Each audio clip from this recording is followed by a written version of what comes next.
శాంతి మంత్రాలు సామూహికంగా ధ్వనించాయి. మంగళ వాద్యాలు లయయుక్తంగా మోగాయి. పంచాక్షరి నామాలు ప్రతిధ్వనించాయి. హవ్యవాహనుడు శాంతించాడు. పూర్ణాహుతితో విశ్వశాంతి మహాయజ్ఞం పరిసమాప్తమైంది.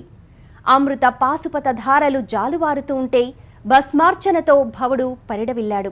కుంకుమ జల్లులతో జ్ఞానాంబిక సంతోషపడింది. సహస్ర జ్యోతులు ఒక్కసారిగా వెలిగి కొత్త కాంతులు చిమ్మాయి.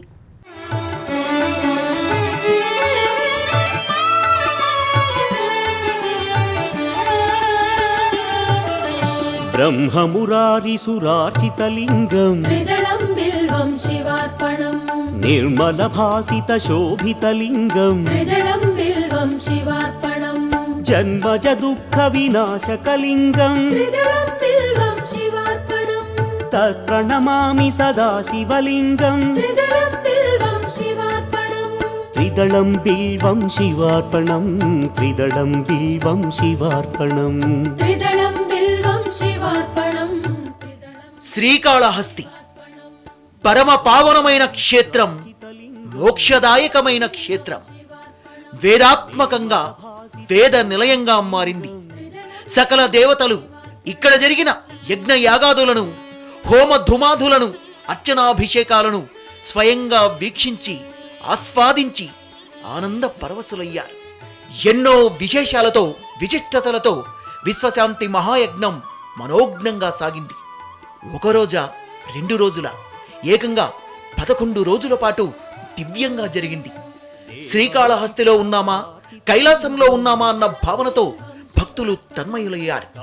నిశ్చలమైన నిర్మలమైన చెదరని ఏకాగ్ర చిత్తంతో స్వామివారి సేవలో పాల్గొని తరించారు. ఆ వైభవాన్ని చూసి సంస్కృతి సంప్రదాయాలు సైతం ఎంతో సంబరపడ్డాయి. బ్రహ్మమురారిసురార్చితలింగం త్రిదళం బిల్వం శివార్పణం నిర్మల భాసిత శోభితలింగం త్రిదళం బిల్వం శివార్పణం.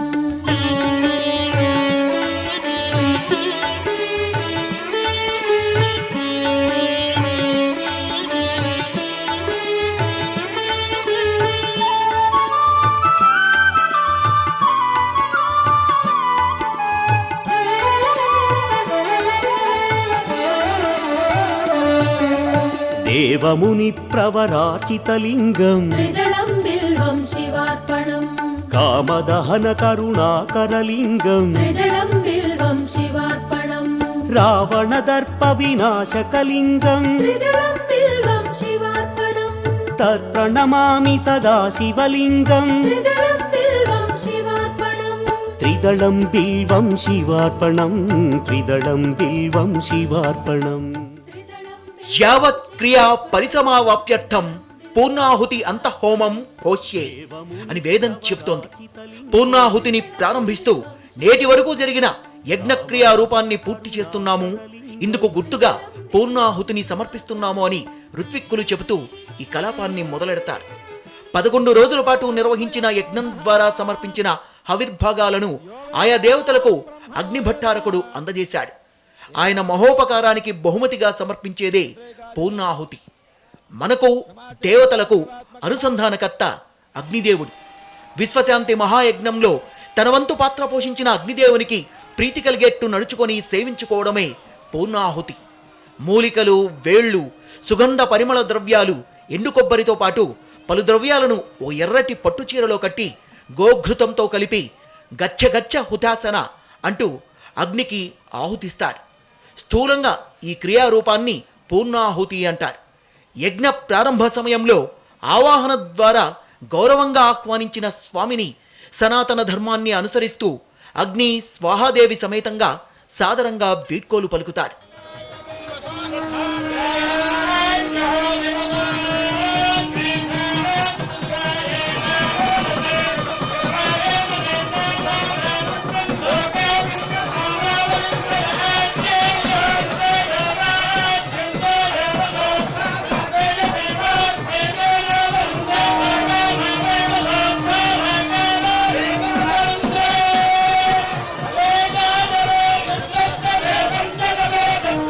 పదకొండు రోజుల పాటు యజ్ఞాన్ని వీక్షించని వారు చివరి రోజున నిర్వహించే పూర్ణాహుతిని దర్శించిన అగ్నిదేవునికి నమస్కరించిన, ప్రదక్షిణాధికాలు చెల్లించిన యజ్ఞ ఫలితం మొత్తం అందరికీ లభిస్తుంది. ఇది వేదం చెబుతోన్న మాట. అందుకే పూర్ణాహుతి కార్యక్రమంలో పాల్గొనేందుకు పెద్ద సంఖ్యలో భక్తులు కాళహస్తికి బారులు కట్టారు. చివరి రోజు కార్యక్రమాలు తిలకించి స్వామివారికి మొక్కులు చెల్లించుకున్నారు. శాంతి మంత్రాలు ఉచ్చరిస్తూ ఉదక శాంతి నిర్వహించారు. అభిషేక జలన చేశారు. అంతకుముందు యజ్ఞ నిర్వాహకులు, నవయుగ ఇంజనీరింగ్ సంస్థ యజమానులు మంగళ వాయిద్యాల నడుమ పూర్ణాహుతి ద్రవ్యాలను ఊరేగింపుగా తీసుకువచ్చారు. దేవాలయం చుట్టూ ప్రదక్షిణ చేసి యజ్ఞవాటికకు చేరుకున్నారు.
పూర్ణాహుతితో యజ్ఞం పరిసమాప్తమైంది. ఈ కార్యక్రమంలో డాక్టర్ రామ్దేవ్ బాబా పాల్గొని అగ్నిదేవునికి పూజలు నిర్వహించారు. వారు కూడా పూర్ణ ఫలాలు, నవధాన్యాలు, పుష్పాలు, సమిధలు యజ్ఞకుండాల్లో వేశారు.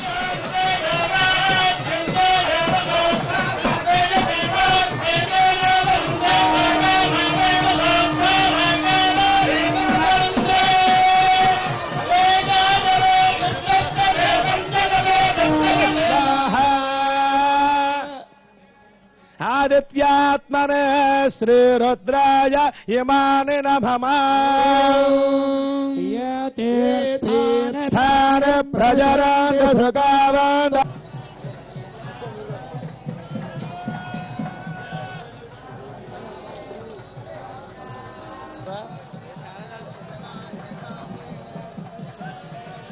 ధారామట్మన్ లోకే పిన్వమానోపతిష్ఠత ఆజ్యేన జహాత తేజోపా ఆజ్యంతే జోపసోద్ధార తేజసేవాస్మే తేజోపరంధో కామావేవ సోద్ధార నేవావరంధ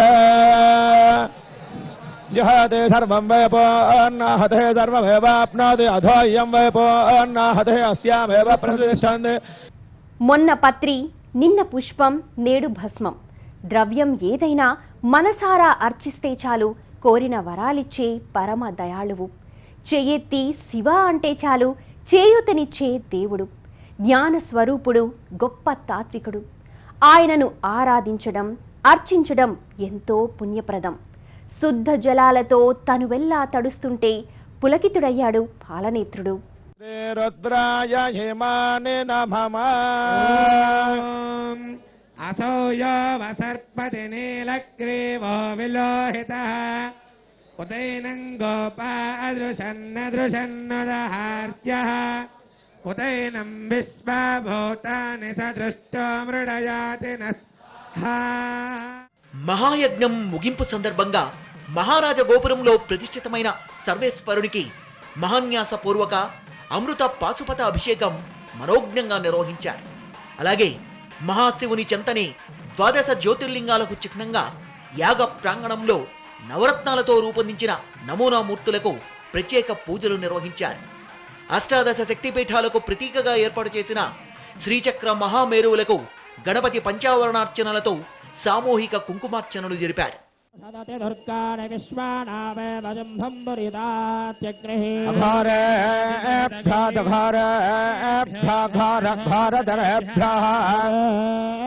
సర్వధర్మేభ్యో నమస్తే అస్తు రుద్రరూపేభ్యః మహాదేవాదిదహిత గౌరే సమేత ఆదిత్యాత్మక శ్రీరుద్రాయ నమః. పురనీరాజనం దర్శయామి నీరాజనానందరం పుష్పార్ఘ్యం సమర్పయామి. నమః పార్వతీపతయే హర హర మహా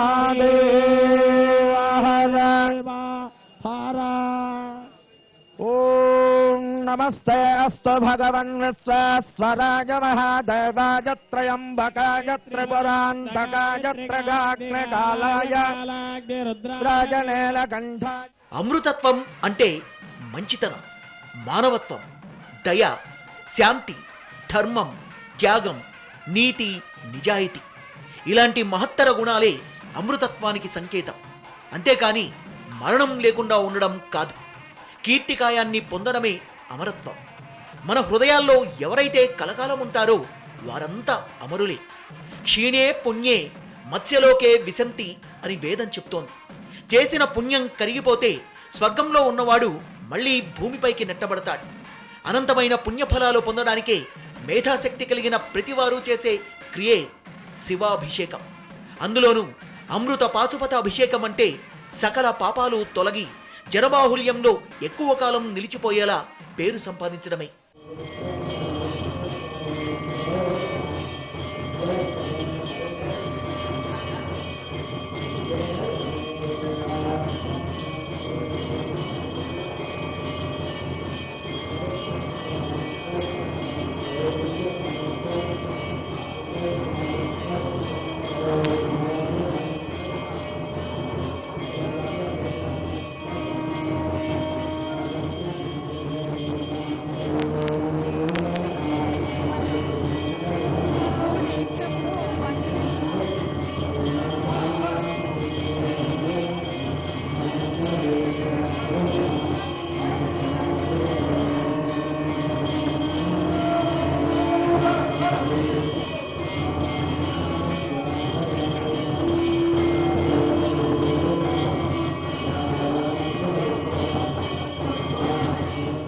ఇక భస్మధారణ మహిమ వర్ణించలేనిది. యతీశ్వరులకు జ్ఞానాన్ని, వానప్రస్థులకు విరక్తిని, గృహస్థులకు ధర్మవృద్ధిని, బ్రహ్మచారులకు సాధ్యాయ శక్తిని, ఇతరులకు పుణ్యాన్ని, పాపక్షయాన్ని అపారంగా కలిగించే అమృత శక్తి ధారణే విభూతి ధారణ. సర్వభూత రక్షణ కోసం విభూతి ధరించి ఉద్ధూలన చేసుకోవాలని వేదం చెబుతోంది. భస్మధారణ యజ్ఞం చేసినంత పుణ్యఫలాన్ని ఇస్తుందంటారు. మహేశ్వరునికి ఇది చిహ్నం. సర్వలకు విజ్ఞానప్రదం. ఒక్క మాటలో చెప్పాలంటే మోక్షలక్ష్మిని వశపరుచుకునే దివ్య మార్గం. భస్మధారిని స్తుతించినా, అనుసరించినా, శ్రద్ధగా సేవించిన సకల పాపాలు హరిస్తాయని దేవి భాగవతం పేర్కొంటోంది. విభూతి ధారణ చేసిన వ్యక్తి అడవుల్లో ఉన్నా, అరణ్యంలో ఉన్నా అతనికది కాశీ క్షేత్రంలానే భాసిస్తుంది. అంతటి శక్తి విభూతిది. కాళహస్తి మహాయజ్ఞం చివరి రోజున సర్వేశ్వరునికి 1,00,000 విభూతార్చన నిర్వహించారు. భక్తితో పినాకపాణిని అర్చించారు.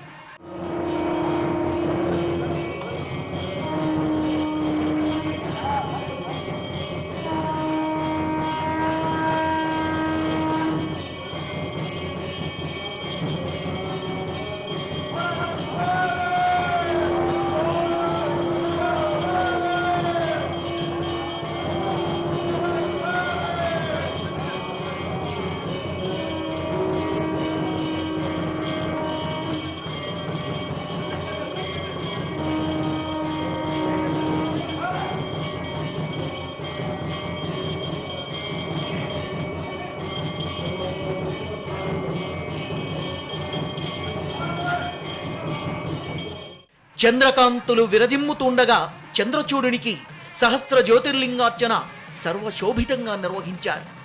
1000 జ్యోతులు ఒక్కసారిగా వెలిగాయి. లోకాల నేలే ఆ జగన్మాత సమక్షంలో వెలుగులు నింపాయి. జ్ఞాన జ్యోతులై, ఆధ్యాత్మిక జ్యోతులై భాసిల్లాయి.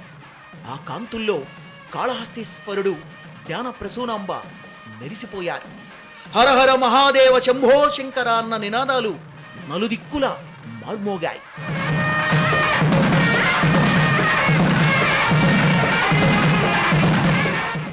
శివుడంటే శుభంకరుడు, సర్వపాపాలు హరించే హరిహరుడు, మనందరినీ నడిపే దేవుడు, మనలో నడిచే దేవుడు ఆ పరమేశ్వరుడు.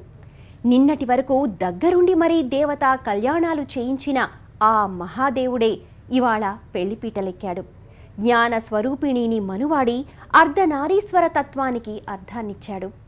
మహాయజ్ఞం ముగింపు సందర్భంగా శ్రీ జ్ఞాన ప్రసూనాంబ కాళహస్తీశ్వరుల కళ్యాణం నయనానందకరంగా సాగింది. దక్షిణ కాశీలో పెళ్లి సందడి, ఎక్కడ చూసినా హడావిడి, పచ్చటి పందిళ్లు, పుష్పమాలికలతో శోభాయమానంగా అలంకరించిన మంటపాలు.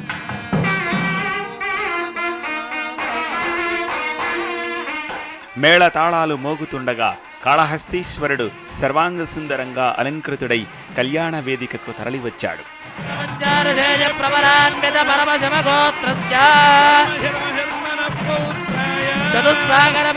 ముగ్ధమోహనంగా సిగ్గుల మొగ్గయ్యై అరవిందాల బృందం కదలి వస్తోందా అన్నట్టు తరలివచ్చింది జగన్మాత.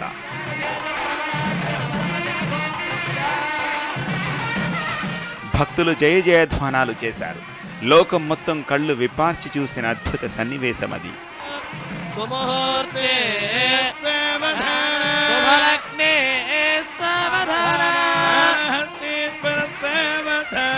అందరూ కూడా నమస్కారం చేయండి శుభముహూర్తానికి.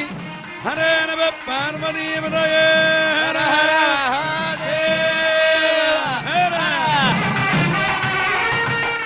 లోక కంటకుడైన తారకాసురుడి సంహారం కోసం జగన్మాతను భూమిపై అవతరించమని దేవతలు శరణు వేడగా అంబిక సంతోషంగా అంగీకరించింది.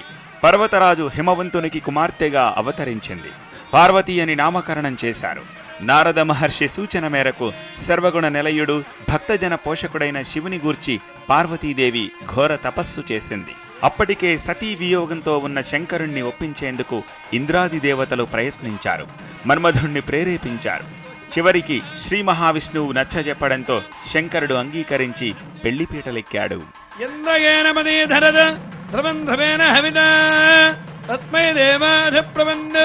అయంచ బ్రహ్మణస్పతి ధ్రువంతే రాజావరణాత్ ధ్రువం దేవా బృహస్పతి ధ్రువంత ఇంద్రత్యాగ్నిశ్చ రాష్ట్రం ధానగతాన్ ధ్రువం అయం ముహూర్తస్తు ముహూర్తోస్తు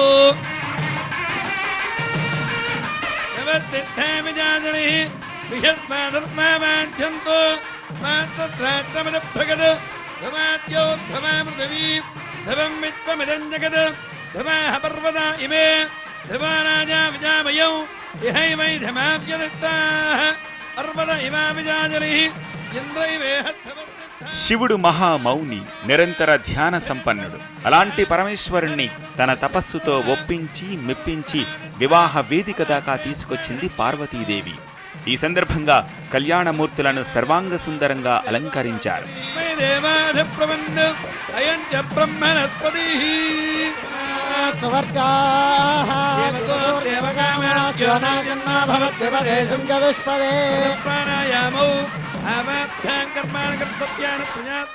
అల్లునికి పర్వతరాజు సకల లాంఛనాలు ఇచ్చుకున్నాడు. కాళ్లు కడిగి కన్యాదానం చేశాడు. ఆ తర్వాత వేడుకగా అక్షతారోహణం జరిగింది.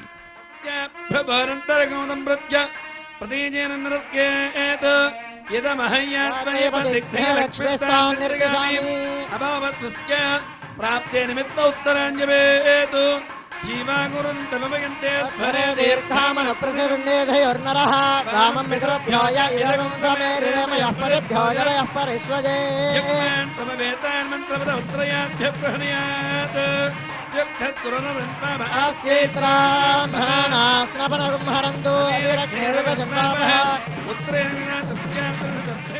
తన దేహంలో పార్వతీదేవికి అర్ధభాగాన్నిచ్చి దాంపత్య జీవితానికి గొప్ప అర్థం చెప్పాడు శంకరుడు.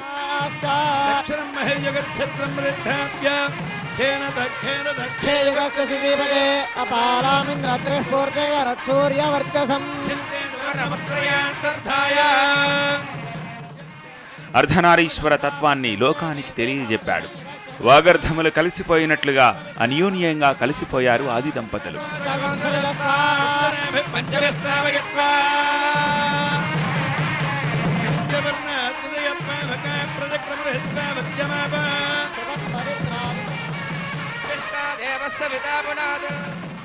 లోకానికి ఇదో సందేశం. ఈ కళ్యాణ మహోత్సవాన్ని తిలకించి భక్తులు తన్మయులయ్యారు. క్షేత్రపాలకుడైన కాలభైరవుడు ఆనందంతో పొంగిపోయాడు.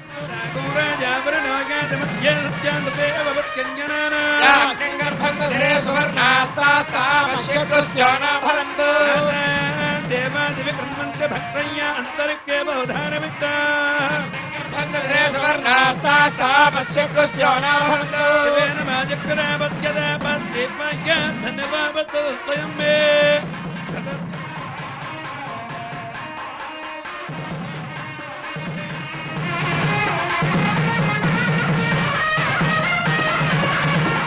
జ్ఞానప్రదుడైన దక్షిణామూర్తి స్వామివారి కళ్యాణ దృశ్యాన్ని తిలకించి పులకించిపోయాడు.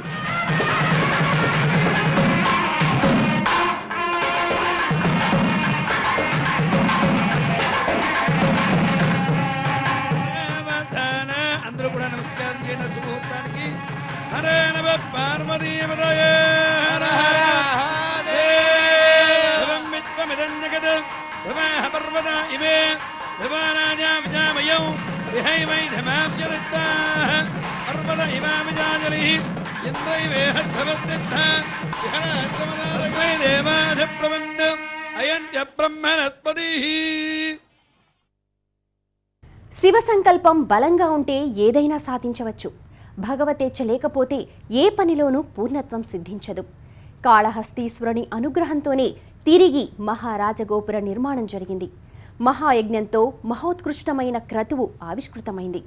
భారతీయ వేద శాస్త్రాలు, ఆగమ శాస్త్రాలలో ఎంతో గొప్పతనం ఇమిడీకృతమై ఉందని యోగా గురువు డాక్టర్ రామ్దేవ్ బాబా అన్నారు. యోగ శాస్త్ర రహస్యాలను విశ్లేషించారు. అనంతరం వేదాశీర్వాదంతో ఋత్విక సత్కారం ఘనంగా జరిగింది.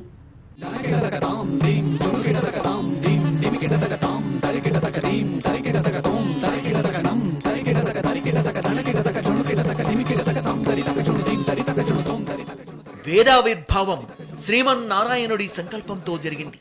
అందుకే వేదం నారాయణ స్వరూపం అన్నారు. అన్నమయ్య కూడా వేదములే రూపమైన వెంకటేశ్వరుడే అని కీర్తించాడు. వేదం నేర్చిన వారంతా దైవ సమానులే. అలాంటి దైవ సమానులంతా ఋత్విక్కుల రూపంలో కాళహస్తిలో కొలువై బృహత్తర యజ్ఞాన్ని నిర్వహించారు. జ్ఞానమే వేదం. తమ జ్ఞానాన్ని వేద రూపంలో 10 మందికి పంచే మహాత్ములే పండితులు. వీరికి చేసే సత్కారం వేదానికి చేసే సత్కారం, వేద రూపుడైన ఆ పరమాత్మకు చేసే సత్కారం. తాండవ ప్రియ పాహి మాం భవ భయహర శంభో శంకర శివ త్రైలోక్య శుభకర. మహాయజ్ఞ ప్రాంగణంలో జరిగిన అన్ని క్రియల్ని స్వయంగా పరిశీలించారు యోగా గురు డాక్టర్ రామ్దేవ్ బాబా. పూర్ణాహుతిలో కూడా ఆయన పాల్గొన్నారు. అనంతరం బాబా మాట్లాడుతూ భారతీయ వేద శాస్త్రాలు, ఆగమ శాస్త్రాల్లో ఎంతో గొప్పతనం ఇమిడీకృతమై ఉందన్నారు. ఆధునిక యుగంలో సిమెంట్, ఇనుము వినియోగించకుండా సంప్రదాయ మిశ్రమాలతో కాళహస్తి మహారాజ గోపుర నిర్మాణం చేపట్టడం అద్భుతమని ప్రశంసించారు. मैंने पूरा लगभग दुनिया घूमा है. जैसी दिव्यता, जैसा धर्म संस्कृति का मूल स्वरूप और उसकी भव्यता यहाँ देखने को मिलती है, वह अपने आप में बहुत गौरवशाली है. हमें अपनी भारत की इस सांस्कृतिक विरासत पर बहुत स्वाभिमान है और ऐसे ही सबको अपने वेद, धर्म, संस्कृति और ऋषि परंपरा पर गौरव हो. इसके लिए यह श्रीकाళహస్తి का मंदिर ये राष्ट्र की बहुत बड़ी विरासत है.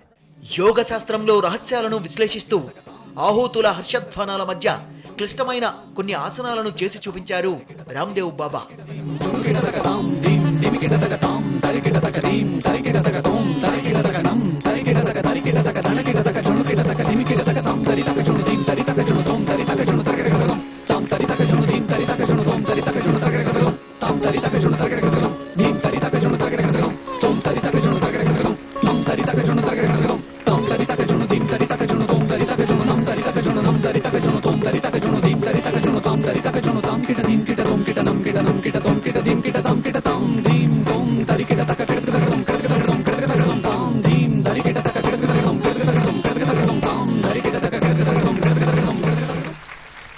భారతీయ సంస్కృతిని ఇప్పుడు పాశ్చాత్య దేశాలు కూడా అనుసరిస్తున్నాయని, మన సంస్కృతిలో ఉన్న గొప్పతనాన్ని ప్రపంచం గుర్తిస్తోందని పలువురు వక్తలన్నారు.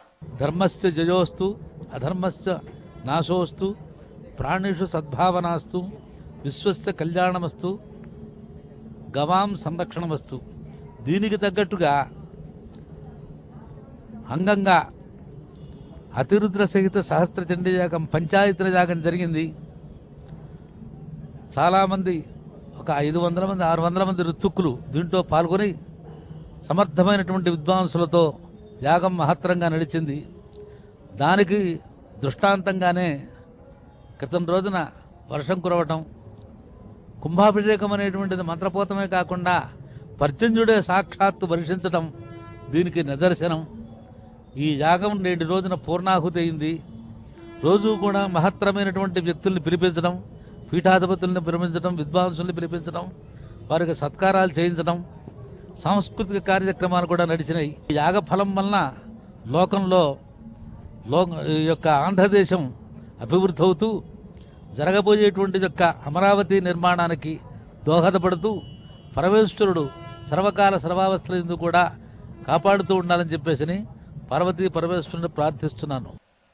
11 రోజుల పాటు నిర్విరామంగా, నిర్విఘ్నంగా, నిరాటంకంగా మహాయజ్ఞం కొనసాగింది. దీనికి ఎంతో ద్రవ్యము ఖర్చయింది. సొంత ఖర్చుతో మహారాజా గోపురాన్ని నిర్మించడంతో పాటుగా మహాయజ్ఞాన్ని సమర్థవంతంగా నిర్వహించింది నవయుగ ఇంజనీరింగ్ గ్రూప్. వారి అపురూప కృషి వల్ల నభూతో నభవిష్యత్ అన్నట్లుగా మహారాజగోపుర నిర్మాణంతో పాటు విశ్వశాంతి మహాయజ్ఞం జరగడం పట్ల పలువురు ఆనందం వ్యక్తం చేశారు. మందిరం నిర్మించడమే ఈ యొక్క యుగంలో కష్టం. అలాంటిది రాజగోపురం అంటే కనుక మహత్తరమైనటువంటిది. ఎన్నో వందల సంవత్సరాల కిందట మనకి తెలియదు కృష్ణదేవరాయలు కట్టారు అని మనం వినటము, చరిత్రలో చదవటమే. వారు మాతో పాటు మమేకమై మన వర్షం పడిన రోజు కూడా వారందరూ కూడా మా అందరితో పాటు యాగశాల శుభ్రం చేయటంలో కానీ, ఒక దైవ కార్యక్రమం ఎలా ఉంటుంది, వారికి ఎటువంటి ఇది కూడా లేదు మాట. మేము ఒక స్థాయిలో ఉన్నాము. ఆ విధంగా దైవ కార్యక్రమం అందరూ చేయాలి. యజమానే కాకుండా యజమాని పరివారము, యజమానికి సంబంధించిన సిబ్బంది అందరూ కూడా చాలా సహకరించి ఈ యొక్క యాగాన్ని దిగ్విజయంగా చేస్తున్నారు. ప్రతిరోజు యతివందనం పేరిట పీఠాధిపతుల్ని, మఠాధిపతుల్ని ఆహ్వానించి గౌరవించారు. తెలుగువారికే సొంతమైన అవధాన ప్రక్రియలో ఉద్దండులైన పండితుల్ని పిలిపించి సత్కరించారు.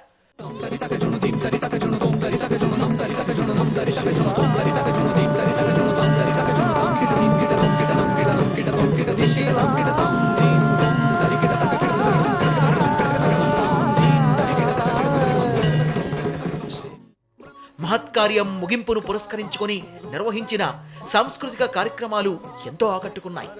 సంధ్యా తాండవ ప్రియ అంటూ సాగిన నృత్య ప్రదర్శన అలరించింది, శంకర విలాసాన్ని ఆవిష్కరించింది. సంధ్యా తాండవ ప్రియ ఆగిమా ఆగిమా భవ